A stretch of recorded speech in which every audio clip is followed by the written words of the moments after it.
You could be born, Pierce believed, with a talent for history, as you could be born with musical or mathematical talent. And if you were, it would, like those talents, show up early, as in him it had. It was true, he thought, that lacking the born knack, a person might still apply himself and subject himself to the proper discipline, and through hard work and care do all right in the field without it. A thing which was probably not true of mathematicians or master chess players. But still, such a knack existed. Nor was it solely a compendious memory, which Pierce didn't really have, or a taste for the past and a delight in antiquity for its own picturesque sake, a quality Pierce's father, Axel, certainly had, while lacking to Pierce's mind anything that could be called a historical sense at all. Of course, a vivid imagination was a help, and Pierce had that. As a student, he had been able to browse happily amid statistical breakdowns of transalpine shipping in the 16th century, or analyses of Viking boat-building techniques, because what he always saw proceeding in his mind was a drama. Real men and women at real tasks, linked in the web of history, of course, but not conscious of that. Men and women doing and saying, dreaming and playing, at once compelled absolutely to do what they had done, they were all dead after all, and at the same time free in their moment, free to hope and regret and blame themselves for failure and thank God for success. But Pierce's knack had shown itself long before that, long before he had very many historical facts to apply it to. An oddity of his brain which seemed so natural to him that he was full grown before he was really aware of it. For Pierce Moffat, as far back as he could remember, numbers, the 9 digits, had each a distinct color. And while he could perceive those colors in, say, telephone numbers or equations, they were most vivid to him when arranged in dates. Thus the colors of his numbers became, without his choosing it, the colors of events. The colors of rooms where treaties were signed and swords surrendered. The colors of courts and coats and carriages, of mobs and massed armies, of the very air breathed. Every century, every decade within that century, every year was distinctively colored in his mind, bright panels of an unfolding Sunday comic. Like a musical prodigy able to pick out tunes on the family cottage piano, Pierce was able to sort every odd fact that came his way, dates of battles, inventions, discoveries, things he gleaned from grown-ups' talk, from advertisements, school books, almanacs, into a scheme within, a scheme that had always been there and only needed filling in. 1 had no color, was background only. 2 was a deep green, somehow silken. 3 was heraldic red, and 4 battle gray. 5 was gold, 6 white, 7 was a china blue, and 8 black as antique evening dress. 9 was a dull beige. The 0 was again colorless, though a dark vacancy where the 1 was a light vacancy. It was the first number, the number after the 1 and dates after the first millennium A.D., that determined the century color, and the next number the special color of the year. The last number was accent, glinting here and there in the tapestry. Thus some famous events were more present to his mind than others. 1066 had not much spectacle, but 1215, when the lords in green silken surcoats and gold chains sat down on the greensward with the gold-crowned king, was an unforgettable scene. And 1235, when nothing much that he knew of it happened, was even more gorgeous, as was 1253, though that was a very different year. Like vast canvases by different masters using different palettes, the centuries hung separately in his mind, unmistakable for one another, except that they seemed to be labeled wrongly, or rather, Pierce kept forgetting that the label to the right and not to the left referred to the picture he regarded. For the 13th century was red only in that designation. The 15th was not the beaten gold of 1500 to 1599, but the gray cloth of 1400 to 1499. So, for a reason of his own, Pierce had sometimes fallen into the common schoolboy error of naming his centuries wrongly.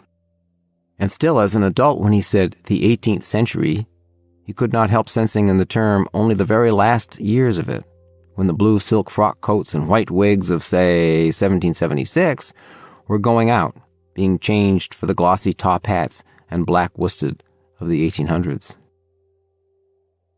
He came to understand, of course, that the division of pastime into centuries was artificial, that even ages which believed themselves to be altering at the century mark were in fact subject to forces far stronger than a mystical and even inaccurate numeration. But what mattered most in mastering history, as opposed to understanding it, was to have a clear hypothesis, a general picture, an account, a story whose episodes flowed one from another, linked yet distinct, like chapters. The dark golden 1500s yielding to the marmoreal 16s of reason and classicism. And then the 17s come, blue as Wedgwood, douceur de vivre, clear skies. The 18s black with toil and piety, black as their soot and ink. Lastly, the present century, tan as khaki, born from a clutch of brown eggs, 1900, right on time.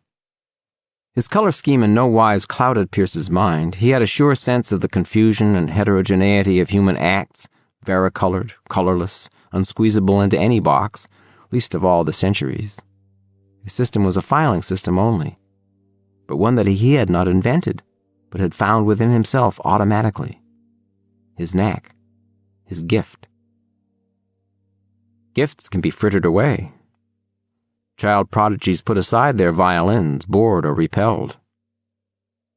Pierce, laden with scholarships and expectations, left St. Gwyniffert's, his Kentucky boarding school, and went up north to prestigious matriculated Note to study under Frank Walker Barr, a book of whose he had first read when he was 11 or 12.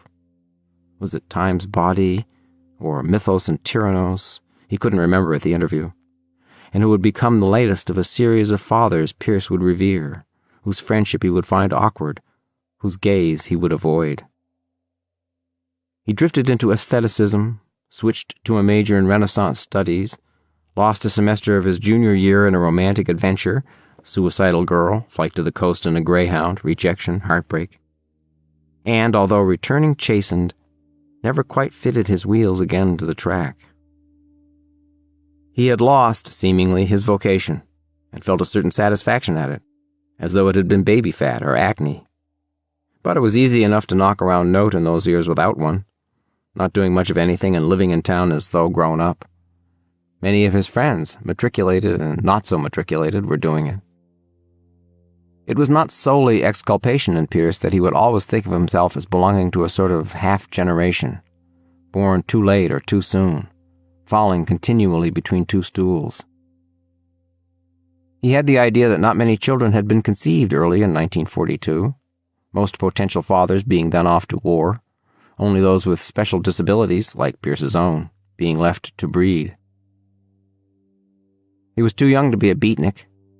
Later he would find himself too old and too strictly reared to be a success as a hippie. He came to consciousness in a moment of uneasy stasis between existential and communal, psychoanalytic and psychedelic.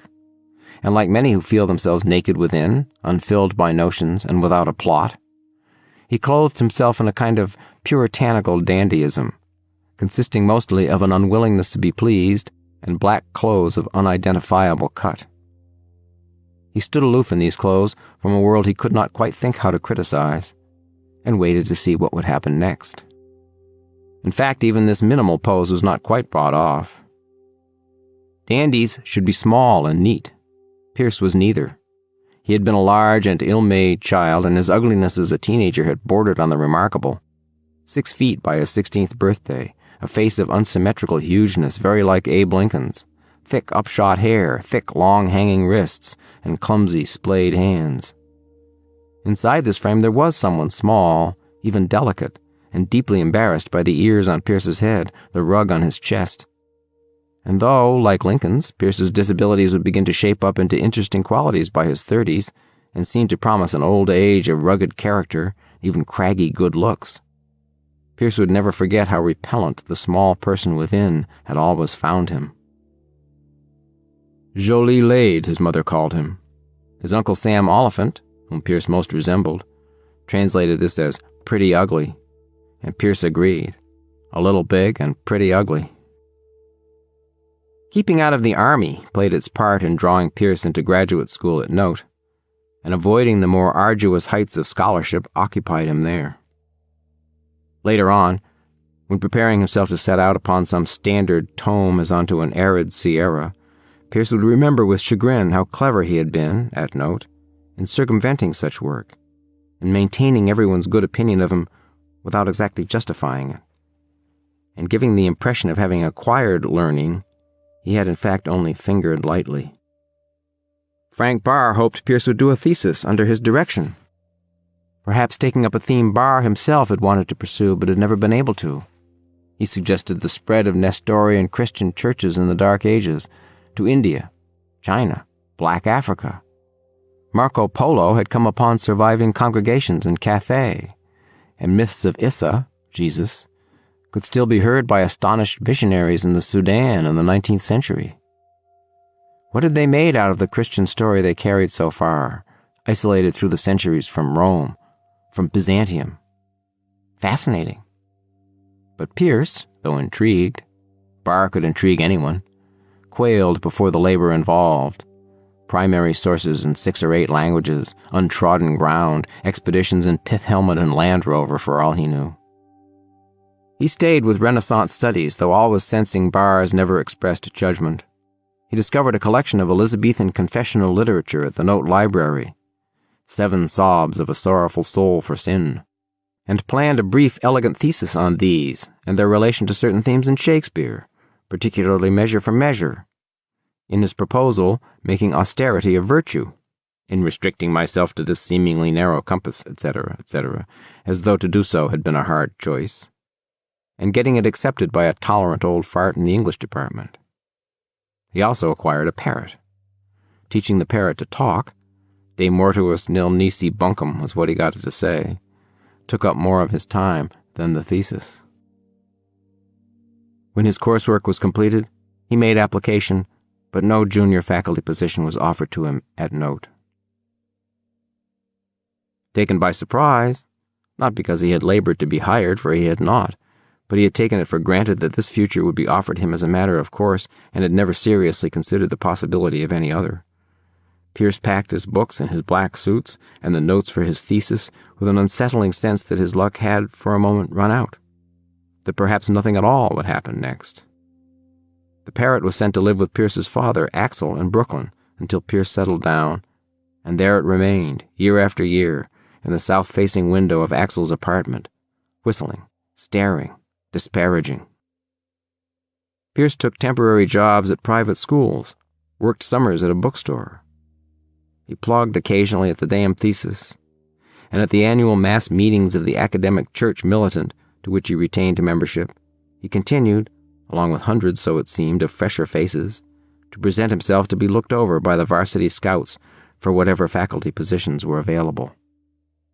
He felt caught out, lost sweetheart discovered at a slave market, when once, in the midst of an immense ballroom reception, Frank Walker Barr put a hand on his shoulder and invited him for a drink.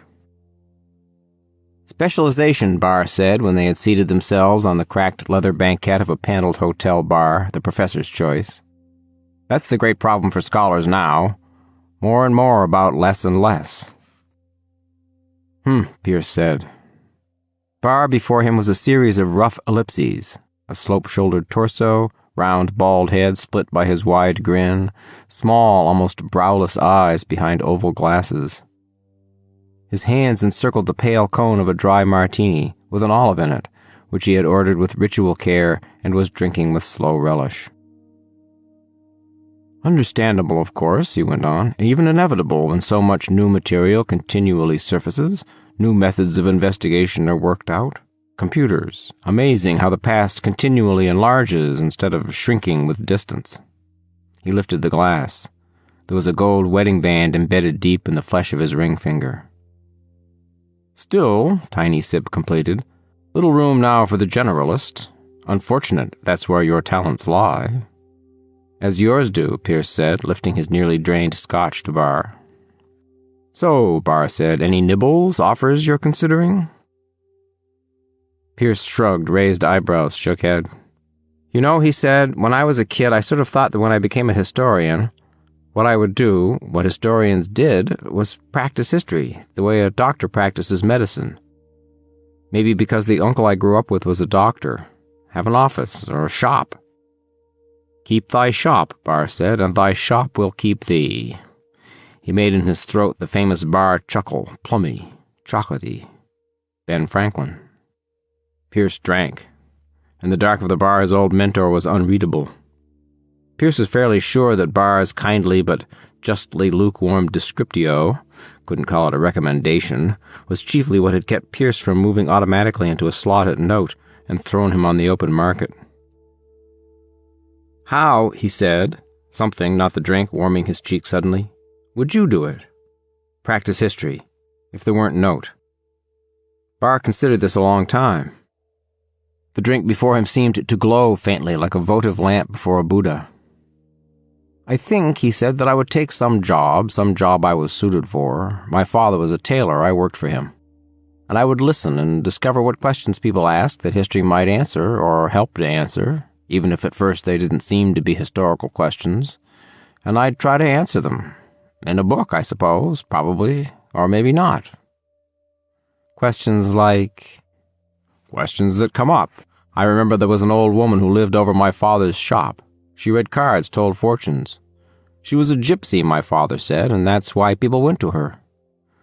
But why, I asked him, do people think gypsies can tell fortunes? History could answer that. Give an account, you see." He set down his finished drink. His grin had begun again to grow, his chuckle to rumble in his throat.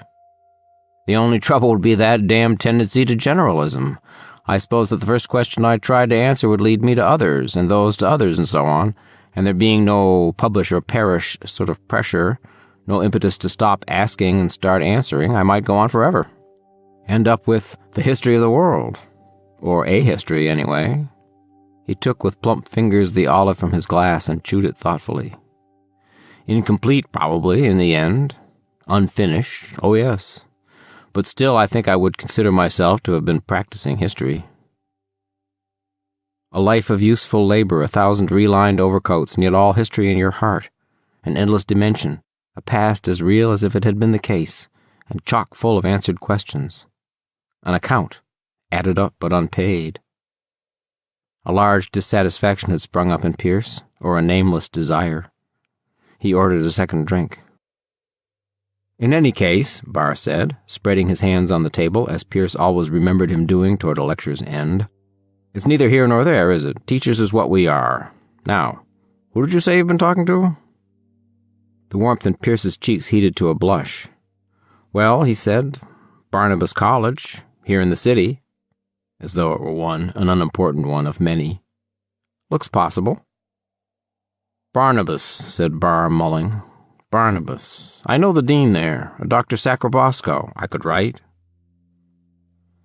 "Thank you," Pierce said, only for the tiniest instant thinking that perhaps Barr would blackball him, queer his deal, harry him now throughout academe forever for not taking on those damned Nestorian churches. "Thank you." "We'll talk," Barr said, looking at a large gold wristwatch. "You'll fill me in on what you've been doing, how that thesis is coming. Now." He rose, short legs making him a smaller man standing than he seemed sitting. "So by the way," Pierce said, helping Barr into his crumpled mackintosh, "why do people think gypsies can tell fortunes?" "Oh," Barr said, "the answer's simple enough. Simple enough." He glanced up at Pierce, twinkling dawnishly, as he had used to do when he announced that blue books must now be closed, and passed to the front. "There's more than one history of the world, you know," he said. "Isn't there? More than one. One for each of us, maybe. Wouldn't you say so?" Why do people think that gypsies can tell fortunes? The dissatisfaction, or the desire, or the puzzlement that had awakened somehow in Pierce did not pass. He felt annoyed, nettled continually. Landing the Barnabas job did not end it, did not even seem relevant to it. He found himself waking at dawn with the sense that an answer to some question had to be found, a sense that would diffuse into the day's business and leave him restless at bedtime, a taste in his mind like the taste of too many anxious cigarettes. What, did Barr own his soul or something that he could set him off like this? It was unfair. He was a grown-up, a Ph.D., or nearly. He had a job. Barr's doing, all right, Barr's doing. And the whole great city lay before him for his delight. Bars, women, entertainments all laid on. He began spending the evenings when he was not grading papers in reading, a habit he had almost broken himself of at Note. He looked for Barr's books, most of which he knew only by report or review. Several of them were out of print and had to be hunted for in libraries or second-hand bookstores. A simple answer.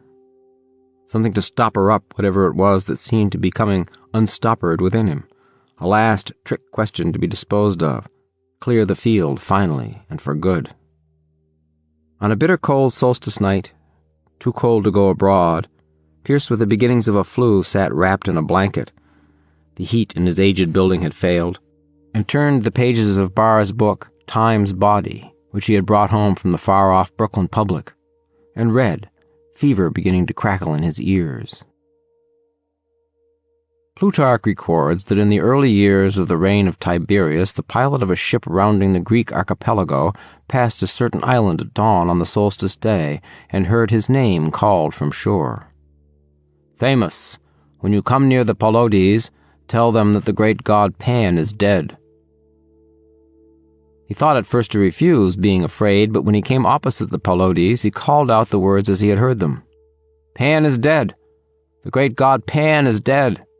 And then there arose from the island a lamenting and wailing, not of one voice, but of many mingled, as though the earth itself mourned. A shiver ran up Pierce's spine beneath the blanket. He had read this story before, and had shivered then, too. To say, Barr continued, that the great god Pan died in the early years of the reign of Tiberius is in a sense to say nothing at all, or a great deal too much. We know what god was born on a solstice day in those years. We know his after history. We know in what sense Pan died at the approach of that new god. The shiver of fear or delight we feel still at the story is the shiver Augustine felt at the same story. A world age is passing, and a man, a pagan, is hearing it pass and does not know it. But we know, too, and Plutarch knew, that on those islands of the Greek archipelago, the cult of the year god, the god of many names, Osiris, Adonis, Tammuz, Pan, was historically practiced. In all likelihood, his murder and resurrection were still celebrated in imperial times, and the ecstatic female cults who each year tore in pieces and then mourned their god and wailing and shrieking and rending their garments were still extant. Had Plutarch's pilot Thamus blundered into a ritual mourning for Tammuz? What is certain is that if he had passed the same islands the previous year, or any year for the previous 5 or 10 centuries, he would have heard of the same climactic event, and been shuddered by the same wailing, for the year, as those Greeks believed, could not have gone around without it. Pierce was beginning to feel very strange. A sense like déjà vu had overtaken him, a sense that some mental process was disengaging within him and re-engaging in a different, but not a new way. And yet what have we learned, having learned this? Have we disposed of Plutarch's story and the awful prophecy it contains, the anecdote of a world's passing? I don't believe it. Suppose a man finds a $5 bill on a certain street corner at a certain time of day. Definitely he had read this before and yet could not remember how it came out. Reason and the laws of probability will tell him that this street corner, which has produced for him a chance treasure, is now neither more likely nor less likely than any other street corner in the city to produce another one. It remains a street corner, like others. And yet which of us, on passing our lucky corner at our lucky time of day, would not take a quick look around? A conjunction took place there of ourselves, our desires, and the world. It has acquired meaning. If it produces no more for us, are we not tempted to think we have only used up a magic which it once truly had? We cannot help imposing our desires on the world, even though the world remains impervious to them, and keeps to laws that are not the laws our natures suppose it ought to have. But history is made by man. Old Vico said that man can only fully understand what he has made. The corollary to that is that what man has made he can understand. It will not, like the physical world, remain impervious to his desire to understand. So, if we look at history and find in it huge stories, plots identical to the plots of myth and legend, populated by actual persons, who, however, bear the symbols and even the names of gods and demons, we need be no more alarmed and suspicious than we would be on picking up a hammer and finding its grip fit for our hand and its head balanced for our striking. We are understanding what we have made, and its shape is ours. We have made history. We have made its street corners and the $5 bills we find on them. The laws that govern it are not the laws of nature, but they are the laws that govern us. So let us learn by all means why the voices wailed that Pan was dead. Let us learn, the answers are simple enough, why Moses had horns, and why the Israelites worshipped a golden calf, why Jesus was a fish, and why a man with a water jug on his shoulder directed the apostles, the 12, to an upper room. But let us not think that in such explorations we have disposed of or robbed of significance the story these figures tell. The story remains. If it changes, and it does, it is because our human nature is not fixed. There is more than one history of the world. But when we believe that we have proved there is no story, that history is just one damn thing after another, that can only be because we have ceased to recognize ourselves. Moses had horns? Yes, Pierce could see them in the darkish photograph of Michelangelo's statue in the encyclopedia, open before him on the window seat, open before him next to this book, Time's Body, also open before him to this page. He was 11 years old, no, 12. The horns were only buds, a baby ram's, awed on the huge bearded head, but they were there.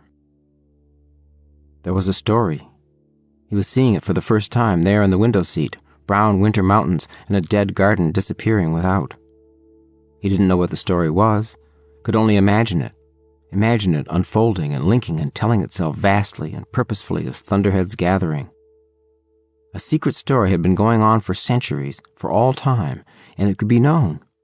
Here was its outline, or part of it, the secret spilled, or, if not the secret that there were secrets.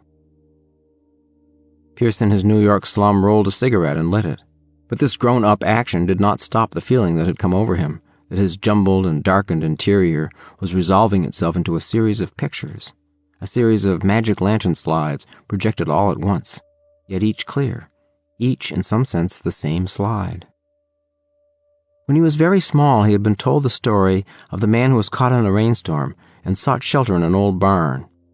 He fell asleep in the hayloft, and when he awoke it was deep midnight. He saw, walking on the rafters of the barn, a clouder of cats. They would walk the rafters and meet and seem to pass a message.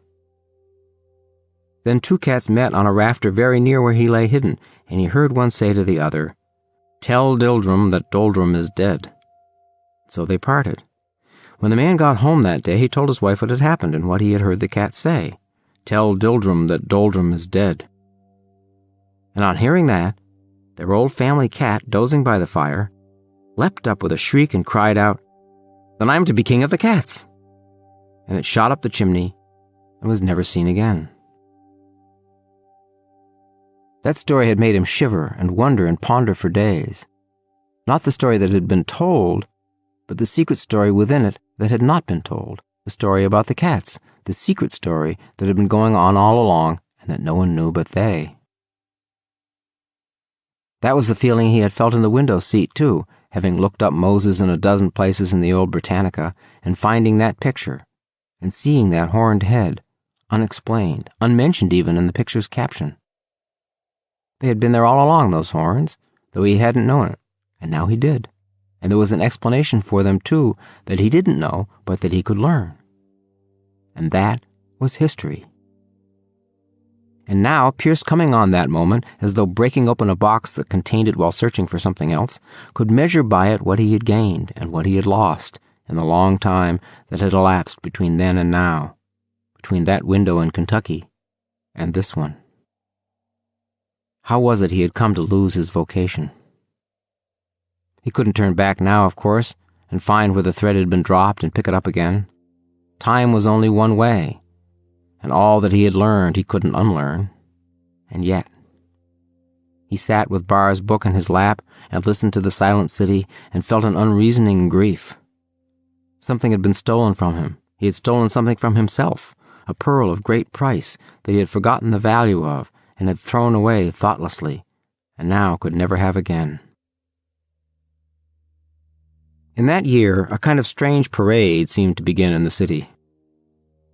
Pierce didn't at first notice it, or anyway took no notice, though he could sense his students growing restless and inattentive, as if they heard a far-off drum. Now and again he would see, in the corridors or on the steps or in the bookstores where he browsed restlessly, or in the streets of his slum neighborhood, characters who certainly looked as though they were from somewhere else. But Pierce was self-occupied and didn't ponder them.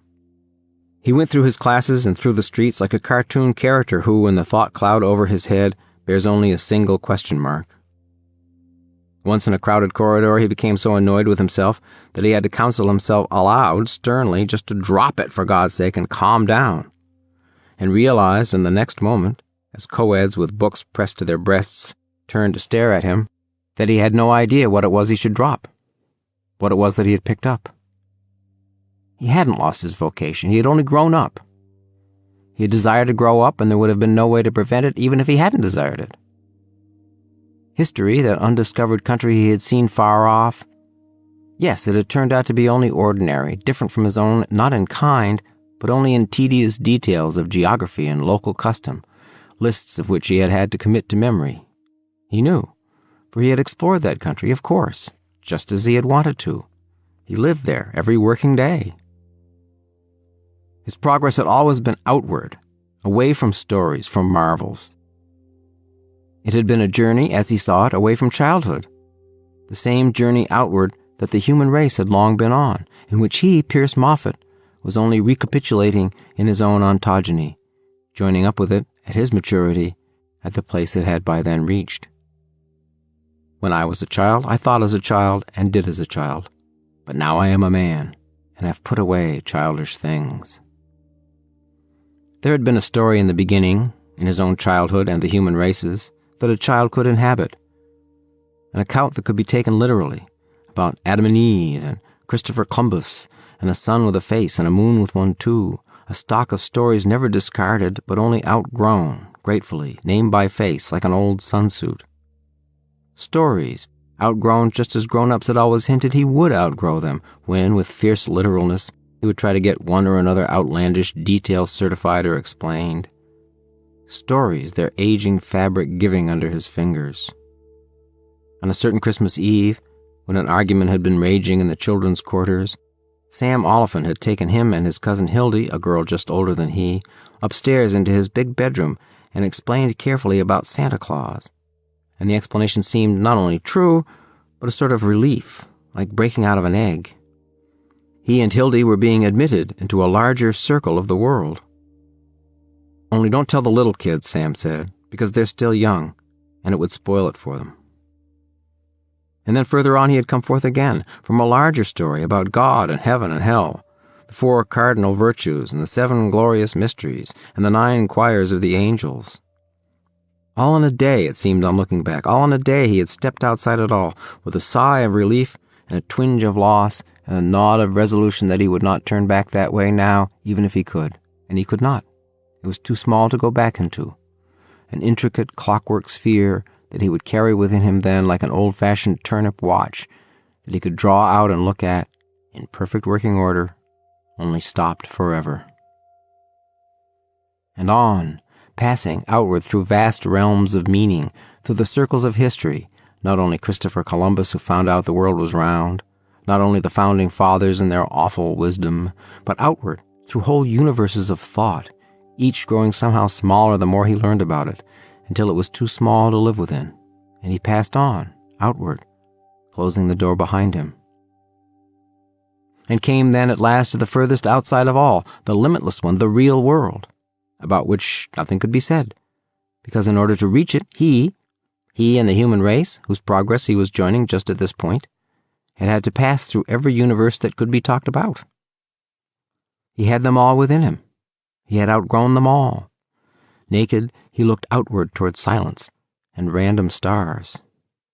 He had got something fearfully wrong.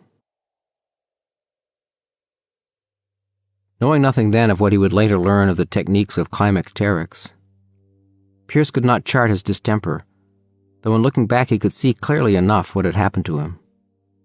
He had simply fallen off his 21st-year plateau, his 3rd climacteric. The rough synthesis he had made at note, the existential pose and the know-nothing knowingness, had come apart as his black clothes had come apart. The sine curve of his life had turned downward like a roller coaster, plummeting him through his down passage year and into the slough beyond. By the spring of 1967, he was well within it.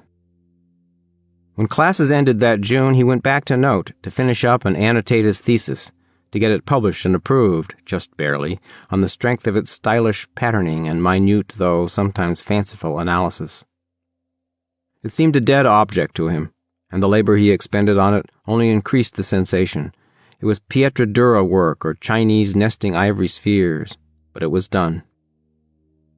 From Note's library in Cloisters, Barr was on sabbatical, he heard the tinkling and piping of the paraders as though far off.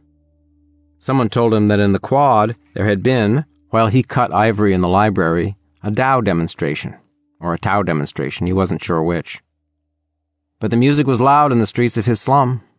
The city had gathered up its filthy skirts and arisen, griping and rheumaticy, and begun altogether to move. The building opposite Pierce's, whose gray face he knew almost as well as he knew his own, had come while he was gone to be painted in stars, sunbursts, polka dots. The old stone heads that had hidden like dark dryads underneath the eaves had had their eyes opened with bright paint and looked out surprised. There were transients everywhere, pilgrims in strange clothes, but Pierce's part of the city in particular resembled a medieval city on a fair day or high holy day. There were penitentes in orange robes and shaven heads, chanting and whirling in St. Vitus dance. There were gypsies come to town, camped in the littered squares, furred, feathered, and earringed, shaking tambourines and stealing things. There were hawkers and jugglers and smoke sellers. There were women in long homespun dresses and brass bangles, who squatted on the stoop of his building, suckling their babes. There were madmen and friars of orders gray and ragged beggars asking alms. Pierce read on. Printing had been invented, and the bookstores were suddenly full of odd wares. There were new news sheets in lurid, smudgy colors. There were almanacs and books of prophecy. There were strange scriptures, ballads, broadsides. Deeply surprised, Pierce began to find among them bright-clad reissues of books that had meant much to him in childhood. A childhood that had been largely spent between the covers of books, one way and another.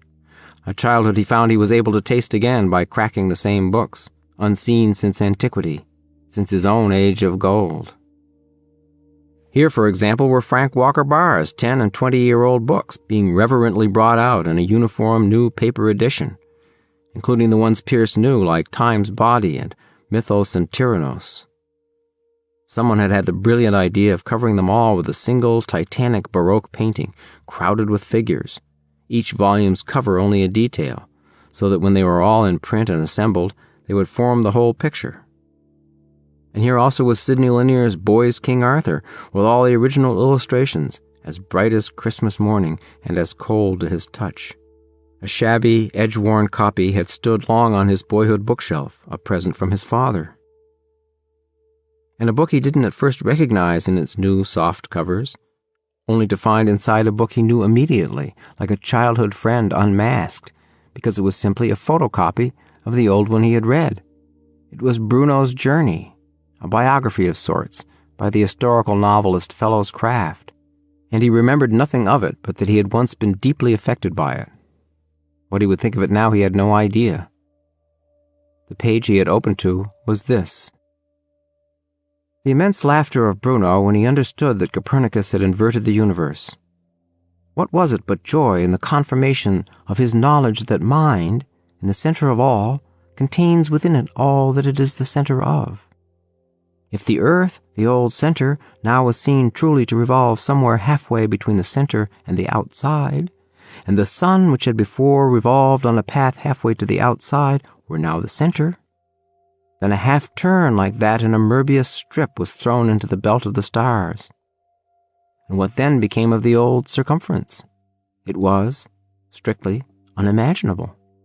The universe exploded into infinitude, a circle of which mind, the center, was everywhere and the circumference nowhere. The trick mirror of finitude was smashed. Bruno laughed. The starry realms were a jeweled bracelet in his hand. Copyright 1931. Who was publishing these things newly? How did they know he needed them? Why did he see their spines under the arms and in the tasseled satchels of the effendi, woodsmen, Injuns of the gong-tormented streets?